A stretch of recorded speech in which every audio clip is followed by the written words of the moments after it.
Ahoj, som Robot Fren a som rád, že si môžeme spolu povedať niečo o našej škole a samozrejme, hlavne o projekte Chillzone. Vedeli ste, že naša škola disponuje novými technológiami a novou halou, kde sa žiaci učia prax? Poďme si preto v rýchlosti ukázať, čo všetko tu nájdete. Baví ma technika aj elektrotechnika. Baví aj vás? Zaujímavé. Netušil som, že stredné školy disponujú až takouto praxou.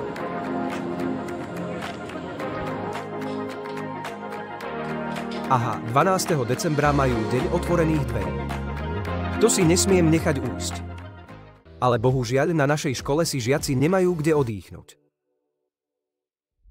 A preto sa študenti rozhodli, že pomôžu vytvoriť pre školu oddychové miesto, ktoré jej chýba. Ako sa postupovalo pri výrobe sedení?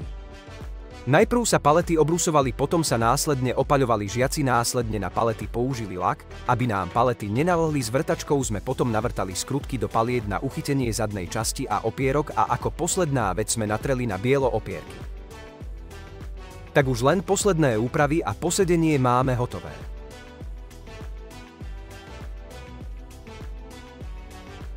Tak na rade je prístrešok, ale o tom nám niečo povie Patrik.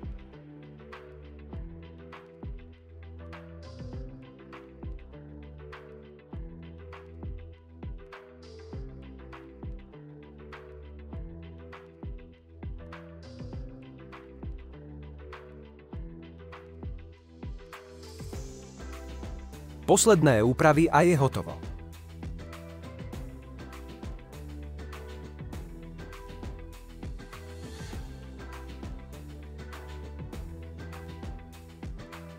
Pri práci sa treba aj zabaviť.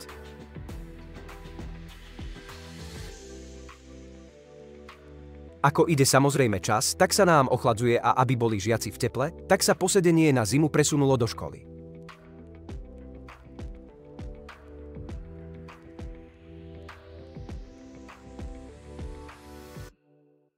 Robotík Fren sa s vami lúči a budem sa tešiť s vami na ďalších prezentáciách. Prezentáciu pre vás vytvoril Patrik Pavelka.